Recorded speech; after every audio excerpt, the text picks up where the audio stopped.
Olá pessoal, vamos lá para a nossa aula de hoje, que trata sobre o tema treinamento combinado, ou seja, força e aeróbio na mesma sessão de treinamento e marcadores inflamatórios na obesidade.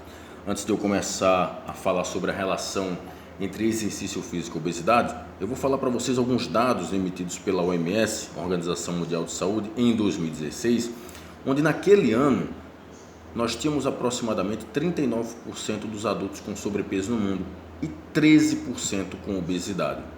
Se a gente for atualizar esses dados aqui e trazer para 2021, 2022, né, que é bem mais recente, nós provavelmente vamos ter aqui mais de 39% dos adultos com sobrepeso no mundo e mais de 13% com obesidade. O que isso significa? Significa que o mundo já virou um ambiente obesogênico, ou seja, vários países do mundo, inclusive o Brasil, já enfrentam problemas de saúde pública relacionados com a obesidade. Ao contrário do que muitas pessoas pensam, a obesidade ela não é uma doença apenas ligada à dieta inadequada, ela é uma doença multifatorial. E o termo é exatamente esse, doença. A obesidade é uma doença e a própria OMS, que eu falei aqui para vocês, ela já define há alguns anos a obesidade como uma doença e eu vou mostrar para vocês mais lá na frente por que a obesidade é uma doença. Mas ela é uma doença multifatorial, ou seja, determinada por vários fatores que interagem. Ela não é só determinada apenas pela dieta inadequada. Nós não podemos dizer que uma pessoa está obesa ou acima do peso apenas porque ela come inadequadamente, porque existem outros fatores que interagem aqui. Então, por exemplo, nós temos aqui o sedentarismo, que é quando você não pratica nenhum tipo de exercício físico, nenhum tipo de treinamento, de esportes. Comportamento sedentário, no caso um alto comportamento sedentário, as pessoas muitas vezes confundem essas duas coisas, acham que são a mesma coisa quando na verdade não são. Comportamento sedentário, eu posso ter um alto comportamento sedentário e mesmo assim ser uma pessoa ativa fisicamente. Por exemplo, eu pratico exercício, eu pratico algum tipo de treinamento, eu faço musculação, eu pratico esportes, mas tenho um alto comportamento sedentário, ou seja, eu passo muito tempo sentado ou deitado e isso influencia no ganho de peso. Privação e restrição de sono, um assunto muito pouco falado ainda na área da saúde, mas que influencia negativamente na composição corporal, inclusive fazendo com que as pessoas ganhem mais gordura corporal, principalmente na região abdominal. O uso de alguns medicamentos, por exemplo, antidepressivos, fatores culturais influenciam na obesidade, fatores psicológicos, por exemplo, pessoas mais ansiosas tendem a comer alimentos mais calóricos e adocicados, o que influencia no ganho de peso, influências sociais, da família, dos amigos, ou seja, a obesidade é uma doença determinada por múltiplos fatores que interagem. E ela apresenta fatores de risco. Por exemplo, a obesidade, ela aumenta as chances de doenças cardiovasculares, de diabetes, no caso da diabetes do tipo 2, asma, câncer, vários tipos de cânceres e doenças inflamatórias. Então, a obesidade, ela é fator de risco para todas essas doenças, porque ela aumenta a chance de você ter esses problemas de saúde. E falando em doenças inflamatórias, a obesidade ela é uma das doenças inflamatórias. Na verdade, existe um processo inflamatório que é ativado quando você começa a ganhar peso excessivamente e que influencia negativamente a tua saúde, inclusive a imunidade, e a gente vai mostrar isso mais lá na frente. Por exemplo, quando você começa a ganhar peso, quando você fica com sobrepeso ou obeso, as tuas citocinas elas ficam alteradas. As citocinas pró-inflamatórias ficam mais aumentadas e as anti-inflamatórias mais baixas. Então, quando você começa a ganhar peso, uma pessoa obesa, por exemplo, ela tem mais interleucina 1, interleucina 6, fator de necrose tumoral alfa, e isso faz com que haja infiltração de células imunes, principalmente macrófagos, dentro da célula gordurosa, dentro dos adipócitos. E isso gera um processo inflamatório, ou seja, uma pessoa obesa é uma pessoa inflamada. Então nós temos aqui um exemplo de uma pessoa magra, como é que acontece o processo, de uma pessoa magra e uma pessoa obesa. Observe que eu tenho aqui um adipócito, com um tamanho normal, olha aqui os adipócitos, e ao redor deles eu tenho uma certa quantidade de macrófagos, 10 a 15%, o que está dentro da normalidade, né? Minha sensibilidade à insulina está normal, tudo normal. Quando você começa a ganhar peso, observe que aqui a célula gordurosa, né, o adipócito, já hipertrofiou, né? Aqui uma pessoa obesa. Observe que a quantidade de macrófagos ao redor dos adipócitos já aumentou. Numa pessoa magra eu tenho por volta de 10 a 15%, numa pessoa obesa 50 a 60%. Ou seja, eu tenho células imunes numa quantidade muito maior ao redor dos meus adipócitos e isso gera um processo inflamatório, né? Inclusive, isso afeta a resistência à insulina. Um indivíduo obeso pode desenvolver diabetes do tipo 2 muito mais facilmente do que um indivíduo com peso normal. E como é que acontece esse processo da resistência à insulina no indivíduo obeso? Observe que eu tenho aqui um tecido adiposo magro, né? Normal, eu tenho macrófagos aqui ao redor, né? Tudo normal. E aí vamos dizer, ele se alimentou em excesso, ele tem outros fatores de risco que vão desencadear na obesidade e ele hipertrofiou o tecido adiposo, né? Aumentou a quantidade de tecido adiposo aqui, né? Enfim, ele ficou obeso. Observe que o número de macrófagos ao redor do tecido adiposo já aumentou significativamente e isso gera um processo inflamatório. Esse processo inflamatório altera a liberação de adipocinas. Então eu tenho diminuição de adiponectina, que é uma citocina anti-inflamatória. Eu tenho um aumento da leptina.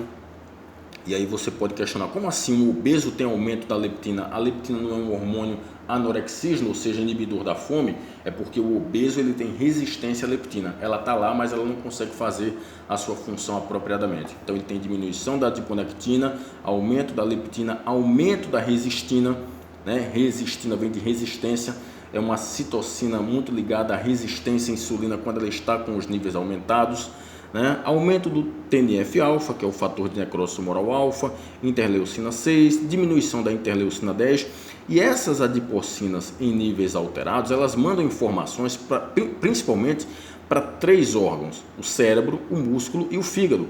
Para o cérebro, o que é que vai acontecer? O cérebro vai diminuir o gasto energético, aumentar a ingestão alimentar, ou seja, o indivíduo vai comer mais e vai aumentar a produção de glicose hepática, vai mandar uma informação do cérebro aqui para o fígado e o fígado vai aumentar a produção de glicose hepática, o que não é nada bom, certo? Essas adipocinas alteradas vão mandar também informação para o músculo, fazendo com que o músculo diminua a captação de glicose e de ácidos graxos, ou melhor, diminua a captação de glicose e diminua a oxidação de ácidos graxos, o que vai aumentar o estado inflamatório e o acúmulo ectópico de lipídios e, claro, aumentar a resistência à insulina. Mas também essas adipocinas alteradas vão mandar informação para o fígado, fazendo com que o fígado aumente a glicogenólise, ou seja, quebra de glicogênio hepático, né, liberação de glicose no sangue, e aumente a gliconeogênese, ou seja, formação de glicogênio por substâncias diferentes da glicose, como por exemplo a proteína e a gordura.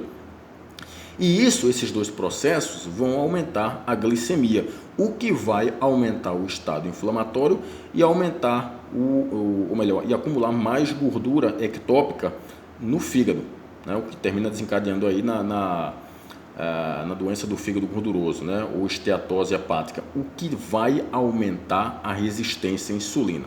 Observe que esse processo ele desencadeia numa única coisa, que é resistência insulínica sistêmica, o que pode evoluir para diabetes e geralmente evolui para diabetes. Mas também o excesso de peso, ele não altera apenas a resistência à insulina, ou melhor, ele não aumenta a resistência à insulina, ele também interfere na função imune. Quando eu aumento o estado inflamatório, eu diminuo a função imune. Eu diminuo a minha imunidade. É por isso que hipertensos, diabéticos, obesos, portadores de câncer, de HIV e outras doenças inflamatórias são pessoas do grupo de risco para complicações pela Covid-19, porque elas têm a função imune mais deteriorada. Enfim, a mensagem principal nesse slide aqui é que o aumento do estado inflamatório provocado pela obesidade diminui a função imune. a função imune de um indivíduo obeso, ela não é igual à de um indivíduo magro. Não pode. Não existe obeso saudável. Quem afirma que um obeso é um indivíduo saudável, que a questão ali é só uma questão estética, realmente não entende obesidade. Então vamos ver como é que a obesidade pode comprometer a imunidade. Bem, esse estudo aqui do grupo Marty, em 2001, eles induziram obesidade nos ratos. E eles verificaram que os ratos obesos tiveram uma redução na competência imunológica, redução no número de linfócitos e redução no número das células natural killer. Errei até aqui a letra que faltou o R aqui. Ou seja, a obesidade diminuiu a imunidade nesses ratos. Nesse outro estudo aqui do grupo do Macaulay, em 2013, eles verificaram que o aumento do fator de necrose tumoral alfa, que é o TNF-alfa, causou deterioração da função das células T, que são células principalmente especializadas na defesa do nosso organismo contra vírus. Onde é que tu tem aumento do TNF-alfa, do fator de necrose tumoral alfa? Em várias doenças, inclusive na obesidade. Está conseguindo perceber por que pessoas obesas têm mais dificuldade para combater infecções virais? Pois é, a imunidade delas é comprometida. E aí vem o papel do exercício físico tentando reverter todo esse processo que eu falei para vocês aqui. Não só melhorar a função imune, mas também melhorar o quadro de resistência à insulina, ou seja, aumentando a sensibilidade à insulina e, claro, reduzindo a gordura corporal nas pessoas obesas. E o exercício físico tem um papel primordial nesse processo. Só que não basta apenas fazer exercício, tem que fazer exercício associado com dieta. Quando você faz exercício mais dieta, você tem aumento na sensibilidade à insulina, diminuição da glicemia, da dislipidemia, se for o caso, e da pressão arterial também, se for o caso. Ou seja, o exercício físico associado com dieta é um ponto importantíssimo no tratamento da obesidade, né? E claro, o exercício físico também melhora a imunidade e é o que eu vou tentar mostrar para vocês aqui. Só que isso, não adianta a gente falar assim, exercício físico melhora a imunidade. Exercício físico melhora vários marcadores metabólicos, porque isso depende de vários fatores. Por exemplo, intensidade, duração, tipo e quantidade de exercício. Quando a gente fala em imunidade, por exemplo, os exercícios mais intensos não são mais indicados para aumentar a imunidade. Ao contrário, os exercícios mais intensos causam uma imunossupressão aguda. Os exercícios mais indicados, a intensidade mais indicada é a moderada. Duração influencia, o tipo de exercício influencia, a quantidade influencia, ou seja, quando a gente junta esses 4 fatores aqui, nós temos a dose de exercício. Então, exercício melhora a imunidade? Sim, depende da dose em que você dá aquele exercício, né? Então nós temos um estudo aqui que foi publicado no Journal of Exercise Rehabilitation. Esse estudo foi publicado em 2018 por pesquisadores coreanos e ele é intitulado da seguinte forma: os efeitos do treinamento combinado, né, aeróbico e resistido, ou melhor, os efeitos do treinamento resistido e aeróbico combinado nos marcadores inflamatórios em homens obesos. O que é que eles fizeram aqui nesse estudo? Eles pegaram 17 homens obesos e dividiram em 2 grupos. Um grupo era o grupo do treinamento aeróbico, só fazia aeróbico. E o outro grupo era o grupo do treinamento combinado, fazia musculação e aeróbio na mesma sessão de treinamento.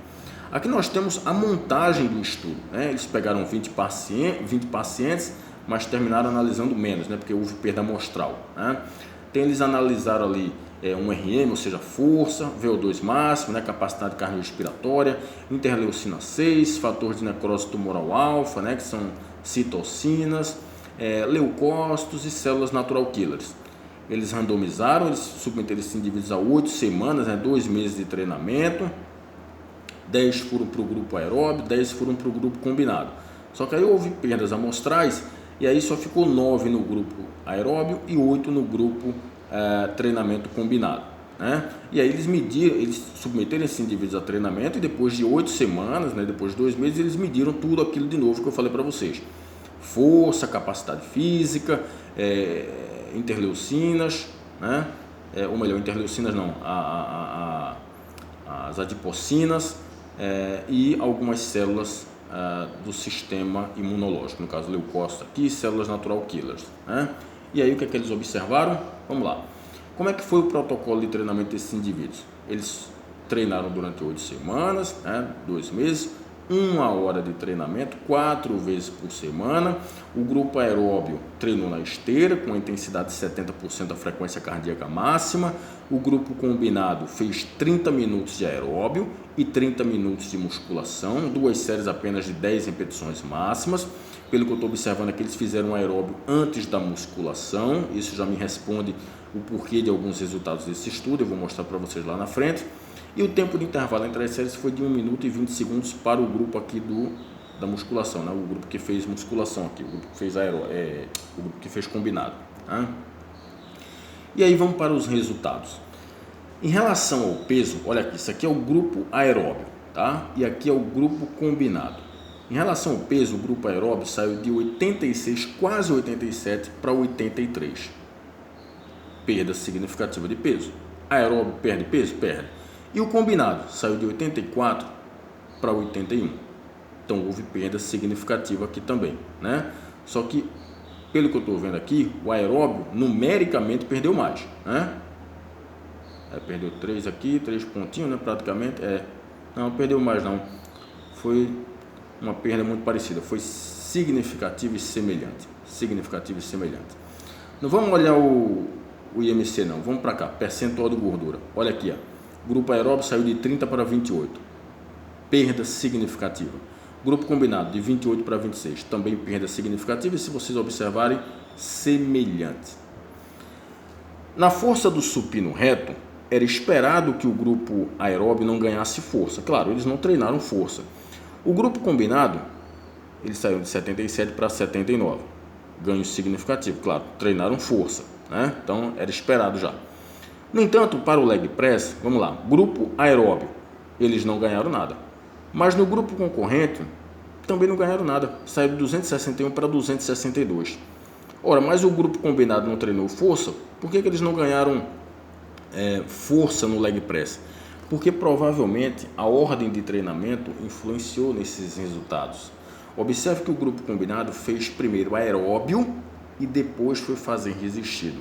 Ou seja, já entrou no treinamento resistido com a pré-fadiga aqui, né? Meio que fadigado não, já entrou fadigado. Então isso termina limitando os ganhos de força, né? Então, em termos de ganhos de força, eles não ganharam muita coisa aqui. No entanto, em termos de VO2 máximo, né, capacidade cardiorrespiratória, o grupo aeróbio saiu de 34, foi para 38, ganho significativo, e o grupo combinado saiu de 33, foi para 37, ganho significativo e semelhante. Então veja, em termos de composição corporal e capacidade física, eles perderam peso, perderam gordura corporal, ganharam força, principalmente o grupo combinado, né? E ganharam capacidade cardiorrespiratória. Quando a gente vai analisar os marcadores inflamatórios e imunes, observe que o único que teve alteração aqui foi o TNF-alfa, que é o fator de necrose tumoral alfa, onde o grupo aeróbio não teve alteração e o grupo combinado, ou seja, que fez aeróbio e musculação na mesma sessão de treinamento, teve diminuição no fator de necrose tumoral alfa, saiu de 0,84 para 0,75, isso foi uma alteração significativa.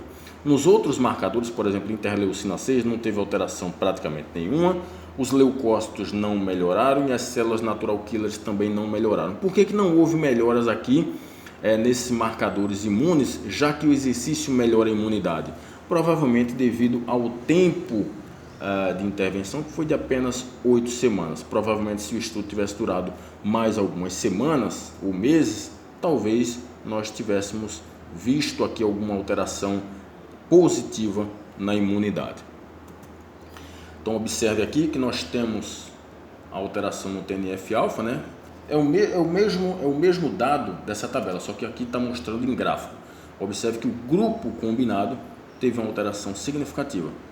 Aqui antes do treinamento, depois do treinamento. Houve a diminuição aqui no TNF-alfa, enquanto o grupo aeróbio não teve uma alteração significativa, né? Teve uma alteração, mas não foi tão significativa. E aqui nós vemos uma relação entre os níveis de TNF-alfa, né, fator de necrose tumoral alfa, com o percentual de gordura corporal. E essa relação, ela mostra que, na medida em que se vai perdendo gordura corporal, vai se diminuindo também os níveis do fator de necrose tumoral alfa. O que significa dizer o seguinte: na medida em que se vai emagrecendo, vai se melhorando o estado inflamatório, ou seja, o teu nível inflamatório vai reduzindo. Então nós temos as seguintes conclusões. A primeira é que o exercício físico, aeróbio ou combinado, causa melhoras na composição corporal. A segunda conclusão é que o exercício físico, no caso aqui, o exercício combinado, força e aeróbio na mesma sessão de treinamento, causa redução no fator de necrose tumoral alfa, melhorando o estado inflamatório.